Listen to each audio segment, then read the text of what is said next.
Hello, all. This is Dr. Dheeraj Masapu, and in this video, what I'm going to tell you is a subject which is not taught to you in your medical training, in your MBBS mainly. I will tell you what is that. See, you are taught about arterial blood gas analysis, GCS, mean arterial pressures, and different subjects. But what is not taught to you is how to actually stay focused when you are mentally falling apart. For example, when you are being blamed for something in the department, or when you are being humiliated in the presentation or in the rounds or something, these kind of situations would happen in the postgraduate training program, particularly in the first year. At this kind of situation, how to actually deal and maintain your focus in your training without mentally falling apart. So this is what I am going to cover in this particular chapter. So to deal this, I won't recommend you to go and fight with the people who are actually doing that, because I really feel that there is some element of that required in your training. I'll tell you why in the end of the video. Okay, so how to actually deal is called as building a skill called as emotional endurance.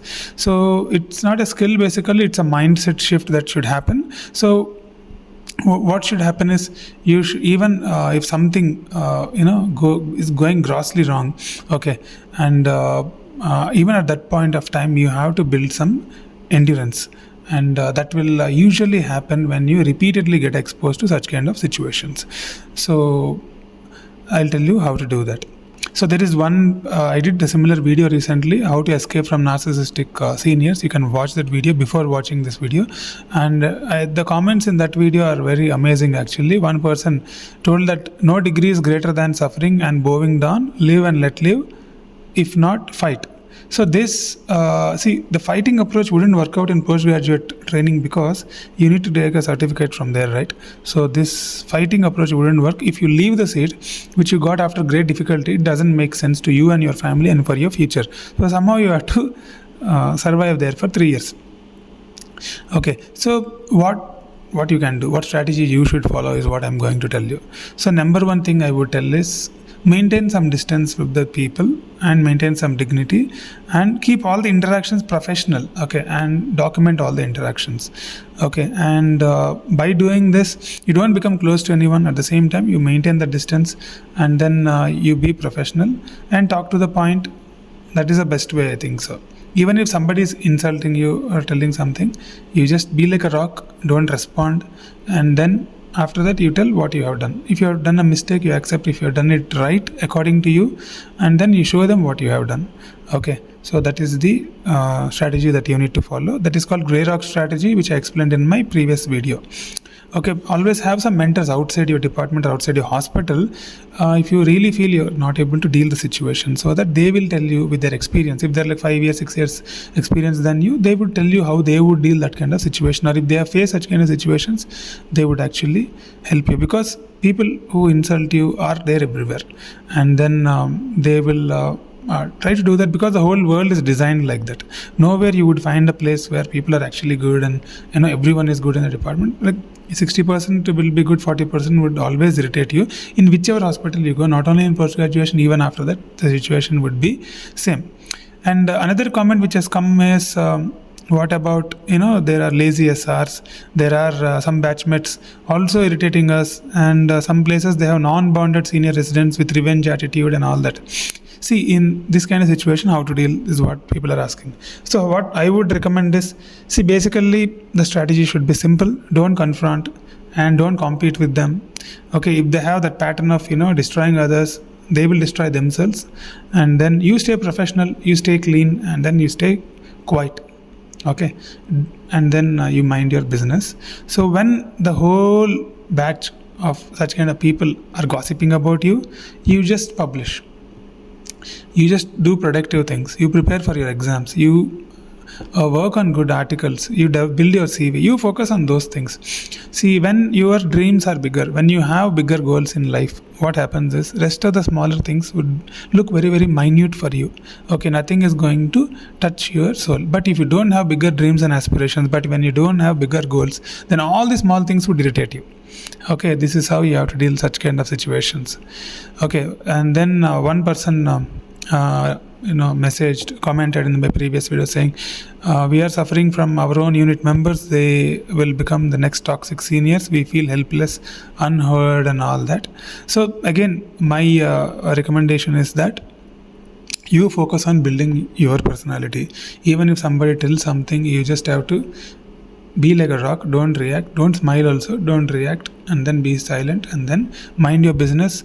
Have a parallel growth strategy where while people are mocking you, you try to master, you try to learn new things, you try to learn new skills, go attend workshops and do stuff which is going to grow you, rather than going and fighting with them and proving no point to anyone. Okay, so people will get bored of irritating you, and then they will stop and they'll find somebody else who is reacting.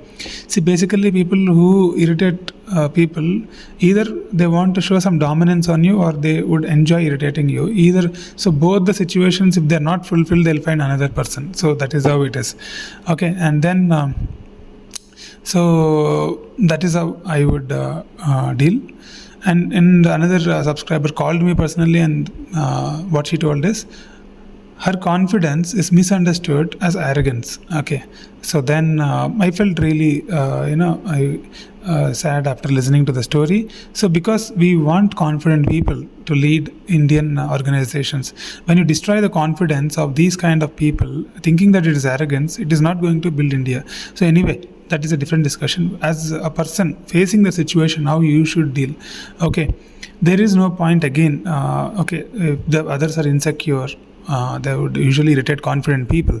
That is how it is. So label them as inferior people or insecure people, and then your job is not to go and fight with them.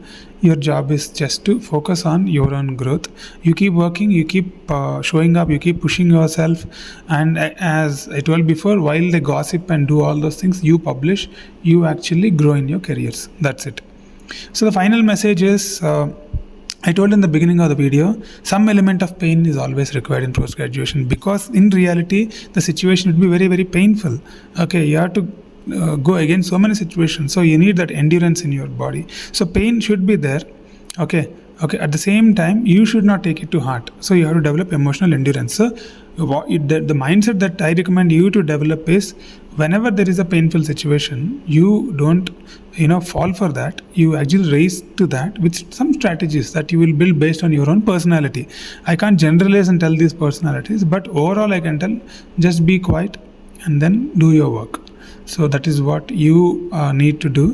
And if you really go and complain and fight and do all that, your postgraduate life would be destroyed totally, because the other party is very powerful. Okay. Actually, as a senior, I shouldn't recommend these kind of things to you, because I should ideally tell you to go and fight and report to authorities and all that. But practically, that might help if it's only one person doing that. If it is a sexual harassment, if it is some kind of a thing, you have to report. But if it is a constant nagging and the whole system is against you, then there is no point in fighting against the whole system. Rather, you adapt to according to that, finish your 3 year, go off from that place, run off to some other place and live peacefully. That is the strategy that you need to follow. Okay, so you go to a place where you can rise. Okay, or join teams like mine, and then you can actually grow like crazy faster. Okay, so that's the kind of a superpower you have to build, the emotional endurance. Reacting to situations, not reacting to situations is the best superpower you can develop. And you develop resistance over a period of time, and then to become even a very big leader in future, you need this skill. If you keep reacting to every damn situation, what happens is you can't become a big leader, because most of the times you see Modi ji or all the big leaders, they are like calm most of the times. You think nobody would criticize them? Many people would be doing that, but still they would think in a different way. They would only react when it is absolutely needed. So in that way you have to do. I told you already, if it is some kind of harassment somebody is doing to you in different ways, then you have to react, not for every small thing. And I think you should that is the message I would like to give you. So pain is must. Endurance also you have to develop, and you will become a leader in future. So thank you guys. If you want to get mentored by me, if you are in real trouble, then the link is there in the description. So Dheeraj Masapu mentoring, and we can have a chat and we can come to some strategy to solve the problem that you're having. If it is this kind of problem that you're having, then we can have absolutely good discussion, and then we can actually sort out your problems so that you can be more peaceful and you can deal the department in a better way. Okay, thank you guys, thank you for following the video till now, and we'll meet you in the next video.